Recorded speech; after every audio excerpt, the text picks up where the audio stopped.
Baik, assalamualaikum warahmatullahi wabarakatuh. Perkenalkan, nama saya Ainun Nur Musabihatun Nihaya dari Prodi Manajemen NIM 1011911105. Nah, di sini saya akan menjelaskan atau menjawab soal UTS dari Pak Adit, yakni mata kuliah manajemen pemasaran. Antam merupakan perusahaan yang produknya dibutuhkan oleh masyarakat. Apakah Antam masih memerlukan pemasaran, penjualan? Sertakan alasannya. Poin pertama, konsep penjualan. Menurut Pitler, menyatakan bahwa konsumen tidak akan membeli produk perusahaan kecuali jika produk itu dijual dalam skala penjualan besar serta dengan usaha promosi yang besar pula. Nah, di sini jawaban saya ya, Antam masih memerlukan penjualan karena produk Antam meskipun dibutuhkan oleh masyarakat, tetapi produk Antam bukan satu-satunya produk yang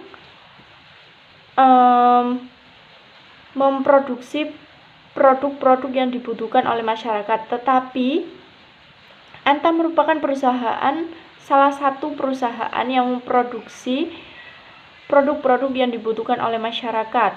Nah, untuk bersaing dengan produk-produk lain, maka Antam harus melakukan promosi-promosi untuk mengenalkan produk-produknya ke masyarakat. Konsep kedua yakni konsep pemasaran.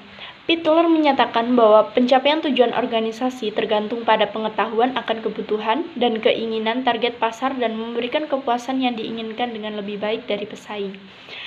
Nah, dari konsep tersebut kita bisa menarik kesimpulan bahwasannya Antam tidak memerlukan pemasaran, tetapi Antam harus memberikan kepada masyarakat kepuasan yang lebih baik dari pesaing-pesaingnya.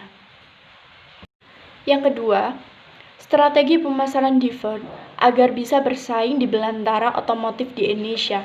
Strategi yang pertama yakni memproduksi kendaraan-kendaraan yang berkualitas dengan harga yang terjangkau.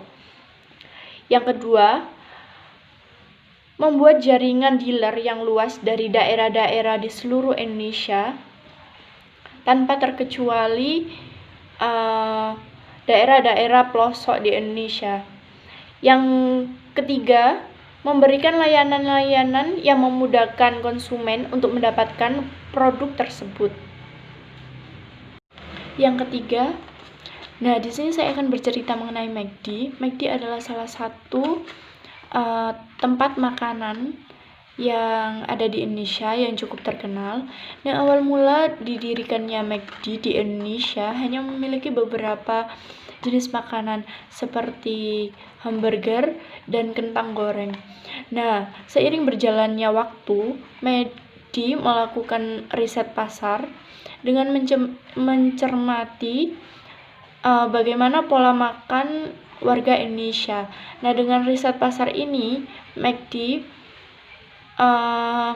mengeluarkan produk-produk baru seperti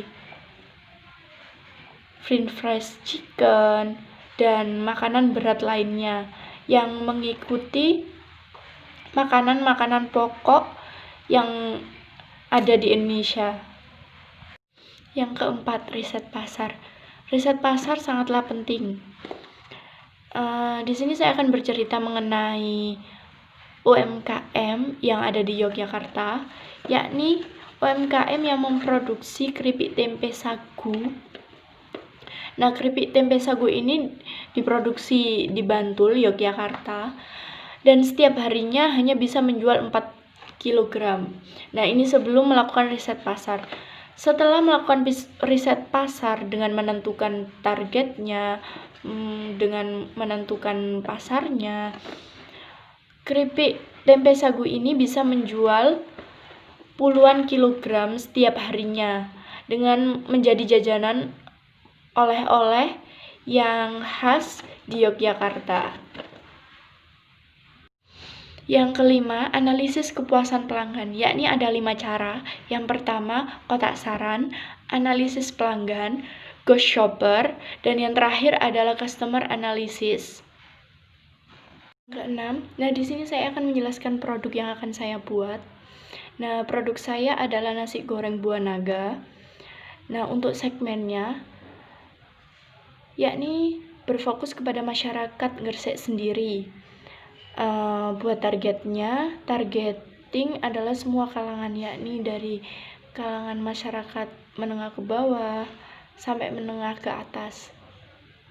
Untuk positioningnya, nah karena nasi goreng pada umumnya hanya membuat warnanya dengan tomat, nah saya menciptakan hal baru, yakni menciptakan warna dari nasi goreng tersebut dari buah naga tersebut. Nah, jadi produk saya memiliki